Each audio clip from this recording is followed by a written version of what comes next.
Hi everyone, it's Henry here, and in this video I'm going to be painting up one of the new IRONJAWZ units that Games Workshop sent through to us for review.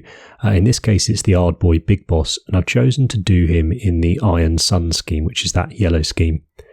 Now, full disclosure, this is a video of discovery, if you will. I had no huge plans for how exactly I was going to paint this model. I was determined to try and figure out how I could do a yellow armour without using the airbrush and make it look good. And in the 7 or 8 different tests I did for it, I started to discover that I really enjoyed the way I was painting that armour, and I kind of figured what happens if I apply that to the whole rest of the model. And this is what we came out with. So let's paint.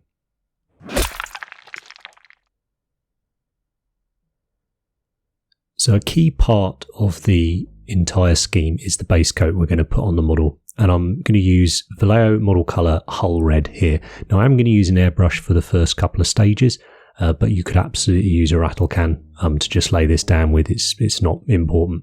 Vallejo model colour is quite a thick paint, so you do need to thin it quite heavily to get it go through your airbrush. Now I'm using a 0.4mm needle nozzle here. I'm spraying at about 25 psi, and this is using our Harder and Steenbeck Signature Series Infinity, and I'm just giving it a couple of coats to get it on there. First up, we're going to address the skin, and I'm actually going to use the rider from the Moor Grunter because there's more skin on him, so it's easy to do. And spoiler, I'll be doing the Moor Grunter for next week's video, and I'll be using doing the Bloodtooth scheme on him. But the reason I wanted to use the Hull Red was it would be a great shadow colour for the green skin, and I figured it would be a great shadow colour to go with the yellow or the red that we choose to go with. Now, I'm not worrying too much about a light source here. I'm just sort of spraying from above, so catching all the upward facing surfaces with the green.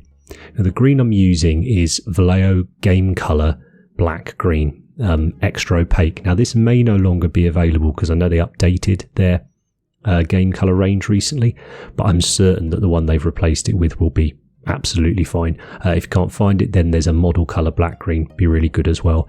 The reason I've chosen this green is because I was looking at different sort of colours for Orc skin, and I really love the scheme that Games Workshop did on their Black Orc Blood Bowl team, that much darker green. I just thought it was cool, so I went with the black green from Vallejo simply because it has much better coverage than the Games Workshop paints. I've thinned it right down here, and now I'm going to go in with my brush and just push my base coat that I've put in there with the airbrush. Because I'm applying it with my hairy brush, it's going to come out most likely, or I can make it come out more opaque than I put it on with my airbrush, which means that by going over the same areas, I actually end up making the colour stronger and lighter, or brighter rather, so we can almost do our first highlight with exactly the same colour. If you didn't have the airbrush, you could absolutely just brush coat on a couple of layers of this black green to get your base coat of your dark green to work from.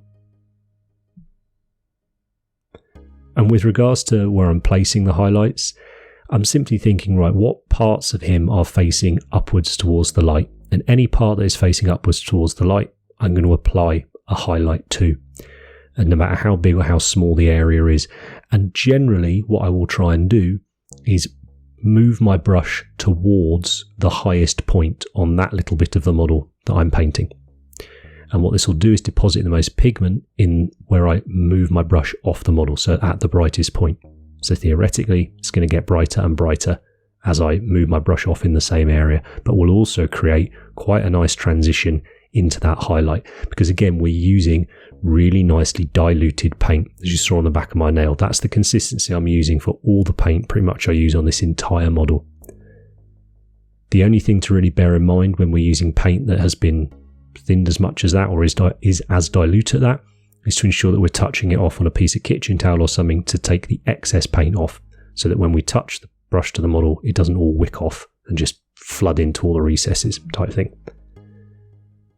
It can take a little bit of getting used to painting with paint as thin as this, but once you get in the groove with it, it's lovely. It's very forgiving, and just really enjoyable, I find anyway. Now slowly I'm adding to the black green Warboss Green by Games Workshop. I have literally a carrier bag of green paints, and still I find myself buying more, and in this case for this video I picked up Warboss Green because I thought it would be a nice a nice highlight colour. And now we're going to move into painting the pure Warboss Green on there. And as I'm getting towards these final sort of highlights, I might be using a slightly thicker consistency.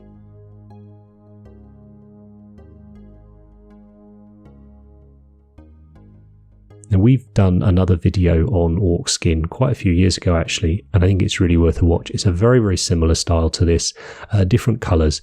I would say the main difference with it is in this video where I'm putting the highlights, I'm deliberately sort of tapping and scratching the miniature to add texture in, and actually texture is probably the key take home from this entire paint scheme. I'm trying to add it in wherever I can, and I'm almost painting this Orc Skin as if it was made out of leather. So really quite bright highlights compared to really dark shadows. I think it's really effective, and one thing I'm trying to bring into my own painting, particularly my army painting, is just to try and up the level of contrast of value, so between the lightest and the darkest areas on my model. And the reason for that is it makes the miniature a bit easier to read at distance. So on the tabletop, basically, which is where you want it to look really good. So I was pretty happy with the model. You can see I haven't gone as bright with the highlights on his back as I have on his face, for instance. That's because we want to make a more of a focal point of that face. But I just want to slightly change and tint that green. So I'm going to use the aptly named Orc Flesh contrast paint here. You can see again I've diluted that right down, take off the excess, and then we're just going to glaze this over. And what I mean by glaze is just a very, very thin paint, very, very translucent paint, so one we can see through. Some glazes will be thicker than others. Sometimes you can apply it multiple times to strengthen it, whatever you want to do. For me, I felt it just needed maybe one pass, and I was right. Contrast paint is very, very strong. So even a very, very thin glaze like this did enough to just change that colour slightly to exactly what I was after really with it. So once we're happy with the skin, it's time to move on to the armour. And I've done the skin first because I wanted to do that airbrush stage first, because I really like the effect it gives me with the shadows, but also it can be quite messy if you're not careful. And because it tends to be covered by loads of armour, it's kind of the deepest part of the model. So getting it done first means I can then work out from that point. But you can see on here, I haven't really got much green overspray at all, so it doesn't affect it too much. Now for the yellow armour, I'm going over that base coat of whole red, and I've got Mournfang Brown here, and I'm just stippling this on using what's called a miniature brush. Now this is by Artist Opus, this is Series M, but you'll see them called miniature brushes, and they're basically shorter, stubbier brushes, and they're brilliant for doing stippling with. And it's a very, very similar consistency, this paint, to what I was using on the skin. So I'm just taking the excess off and then just stippling it over. And what I do is slowly add in ice yellow to lighten it up. And I just brighten up the areas that are nearer the top, trying to leave more of that dark colour in the shadows. Now I'm going to take a dry brush, and this is a Series D by Artist Opus. The reason I've chosen to use this rather than say a makeup brush or something is because the bristles are a little bit firmer, and I'm able to almost treat them like tons of little brushes, and they give me all these lovely little scratches. And once I'm happy with that, we're going to take Imperial Fist, which is a contrast paint, thin it slightly because I'd always rather apply a couple more layers if I need to strengthen the colour, and then just apply this over that. So what I thought I'd do is, because I feel that this is an army painting scheme, and often in the comments I will get people questioning, is this realistic to paint for an army, how long do you think it will take, etc, etc. To try and address that a bit, I'm always generally going to come at, I say always generally, great, I am, on the whole, I will come at an army painting project with a view that I want that army to be getting nominated for Best Painted. So for me, the priority is not getting it done as quickly as possible. Speed-wise, really, I just need to do it as quick enough that I don't lose interest in the project. That's really all that matters. So that's going to vary, model to model. So what I thought I would do is leave in the whole footage in real time of me painting all the rest of the yellow armour on this miniature. So you can see roughly how long that would take. And bearing in mind, this is a character model as well. But give you an idea of how long that might take on a model or across a unit. So we've got the whole red on there, and then I'm just stippling on the Mournfang. And as I say, I'm concentrating it, even with this first stage highlight, leaving the shadows the whole red and just sort of doing the rest of it with the Mournfang. It's very relaxing, I think, anyway. I don't want to use hyperbole or anything here, but my painting might have changed with this video. I really didn't have much of a plan. I was just enjoying it, and as I was doing this armour, so here I am stippling on the lighter mix, so I've added ice yellow into the mix here, focusing more on the areas upward facing I think are going to get the light. I was really enjoying it. Now, this model in particular is going to take texture very, very well. All the armour panels are already meant to look like they've been beaten by hand into shape. So adding texture to it was great. And by adding texture, I don't mean like physical texture on the model. I mean sort of lots of different directional brushstrokes and marks on the model to create texture. You would just see me on this breastplate there. I just went back in with the pure Mournfang just to bring the shadow up a little bit underneath. But yeah, it was so enjoyable to do, so relaxing to do, and I think the end result is something very rarely am I particularly pleased with a model that I've done. But in this case, on the whole, I was very happy, and this was really my first attempt at ever doing it in this style. It's not a style I've painted in before. I don't really know what style it is. It wasn't following another person's style. This was just an organic sort of evolution or solution to a problem, which initially was trying to figure out how to get good looking yellow without an airbrush, because in my opinion, if you have an airbrush, if you have access to an airbrush and yellow is the majority colour on the model, why wouldn't you airbrush it? So it was fun to challenge, and through doing that challenge to myself, you know, as I say, I feel I've really moved forward as a painter in the sense of I've opened my eyes to some potential other ways of doing things. I also think it works for army painting, and army painting is generally the hobby that I enjoy. You know, I will generally be much more excited looking at a really fun, lovingly painted army than I will a single miniature. It's not being detrimental at all to single miniature display miniatures. They are incredible, but I will get more of a kick out of an army that I've seen someone just pour their heart into, and it just looks awesome as a whole. And yeah, I think this is absolutely doable across an army. I've also gone back to his top piece here because I didn't feel I went maybe bright enough with the highlight scratches, so I've just gone in with a much brighter mix there.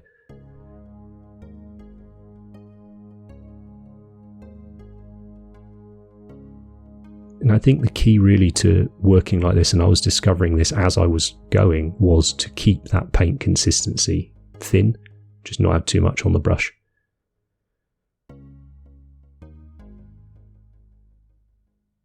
And although it looks quite messy, or I suppose it is quite messy, it wasn't that hard to avoid the other parts of the miniature.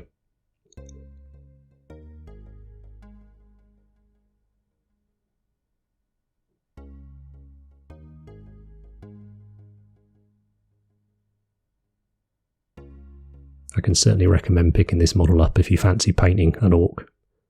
It's just lovely. You know, it builds in about a minute, and all the areas are nice, clearly defined. There's good access to just about everywhere on it. You don't need to be doing sub-assemblies or anything like that. And there's lots of cool things to do. You know, you could do lots of different coloured armour panels. I've just gone for black and yellow on this guy.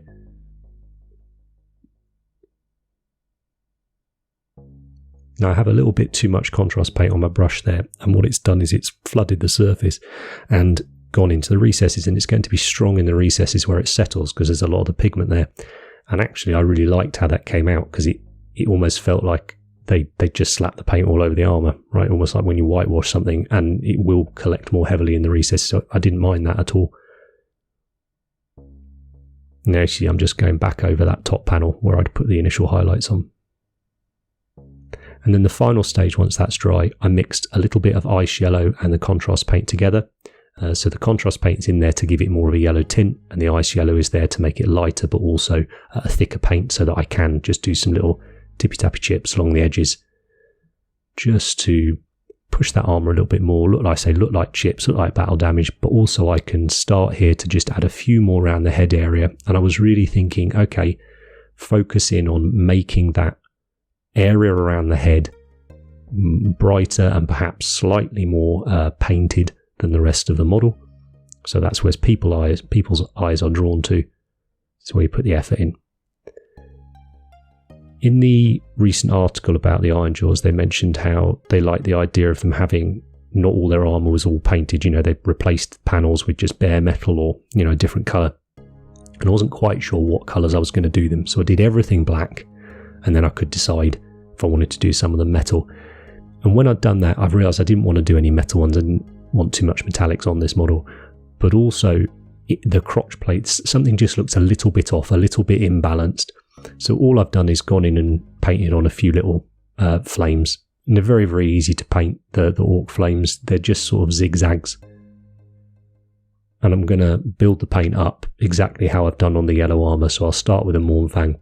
I'll add ice yellow into it to make it lighter and lighter. And then we'll glaze over it with the contrast.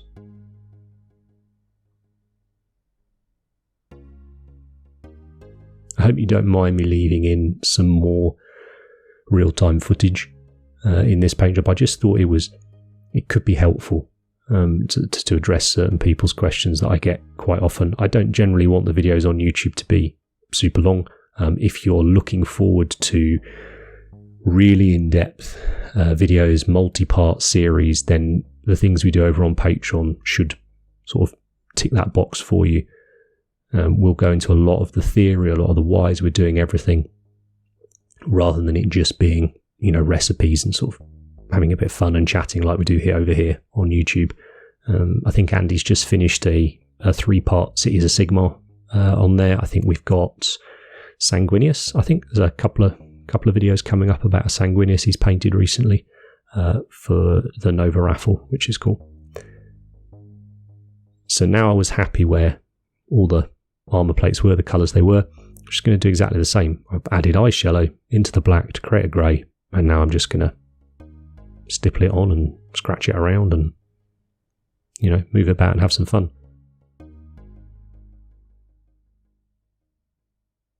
Then going in with my brush, my normal brush, to add a few more accurate sort of scratches and highlights, and adding more ice yellow into the mix. So there's not too many paints again. You know, we can use ice yellow to lighten nearly every single colour on this model. I actually used ice yellow added into Warboss Green to do the final couple of highlights on the skin as well. I may have mentioned that already.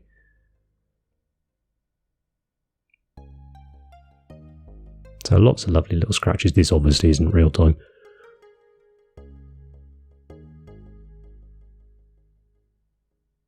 And then if you feel any of it's gone a little bit too far away from black, we can just glaze a bit of black over it. You can just water down the black you've used. For this, I've used AK black, but I tend to flip between that and Vallejo model colour black as the two that I will go to use. The only reason I'll use one over the other is if it's whichever's nearer to me, whichever bottle I find first. And this is a range of paints I've recently discovered and I'm thoroughly enjoying using, which is the Ammo MIG Dry Brush Metallics. I will go into more detail in a future video on them, but suffice to say, you know, they're a really fun paint to use. And I've watered it down again, and I'm just going to start stippling that all over the areas of Silver, so his weapons. And I like that some of that whole red is showing through. I think it's already suggesting a bit of rustiness. And then I'm going to use a couple of contrast paints, Ratling Grime and Garaghaks Sewer. It's kind of a black and a brown. Watered down again on my palette, and I'm just going to wash them in backwards and forwards between the two, just to add a little bit of interest and shading and sort of nuance to that silver. Just like back in the day, we would have used Agrax Earthshade and Nuln Oil, or what was it before that, Devil and Mud, and you know, it's just a fun classic way of getting a bit of something into the metal. Now for the sort of wrappings on the rest of the model, I wanted to try and keep the rest of him really dull, really boring, so we're not detracting from the armour and the skin. And for the base, I've used Dark Sea Grey. You could use something like Mechanica Standard Grey from Games Workshop, would be absolutely fine, but he just wanted a boring grey colour. And I'm mixing in ice yellow to highlight it. but I'm not focusing on highlighting every edge at all, just thinking about that brightest area that I want, which is sort of as we're looking at it to the left and up, and just adding a few extra highlights in those areas. Now, I wasn't quite sure what to do about the chainmail, and I was impatient here, and I thought, well, it's kind of got that rusty colour already with the whole red. I haven't really gone over it with other paint, and if I have, it doesn't really matter. Why don't I just wash some rust colour oil over it? So this is Light Rust by Abteilung 502. I'm mixing it with some normal mineral spirits here to make up a wash consistency, and then I'm going to wash it straight over. And it worked great. I was really happy. I should have been more patient and finished painting all the other bits on the model, so things like the bone, which we'll come to in a second, because once that was done, that was all the details on the model done, bar the metallics, and the weathering. So, you know, I should have just waited for that point, but I was impatient and it was cool. And the reason I should have waited is because I'm going to varnish the model. And for the bone, a very, very similar technique, lots of little stipples and scratches to make the highlights, thinking about general lighting rather than doing all the edges on the model. But I haven't used ice yellow to highlight this time. I've used US Olive Drab as my base colour, and then I've mixed in Deck Tan, which is kind of like a Garaghaks stone colour, which will just give you a slightly different, a warmer colour to the bone, which I thought would contrast quite well with the rest of the model. And now we give the model a satin varnish. Kind of wish I hadn't done this, because I loved the finish of most of the model that the paint had given me, but it's alright, it came out okay. Now, for a little bit more interest, and because I love doing it, I'm going to make up 2 more oil washes. So just like before, a little bit of oil and then a load of mineral spirits to make up a wash. And I'm using Sepia and burnt umber here, and all I'm going to do is wash that into some of the recesses. I'm going to flip between the various little dishes of the washes I've got. It dries very, very quickly, and you know, by the time I've gone around the whole model, the first bit's probably dry enough, and then I will just reapply when I need to. And I'm using this exactly like a traditional wash to add a bit more depth and contrast and definition in certain areas, and then I will use the light rust colour to represent rust on some of the metal.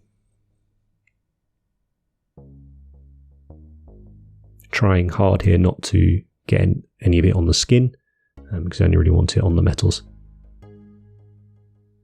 I just think it just brings the model to life a bit more, and for me, and it's just something I thoroughly enjoy doing. I don't think it's absolutely necessary. I think you could achieve very similar just by using a few contrast paints probably, but I love oils and stuff.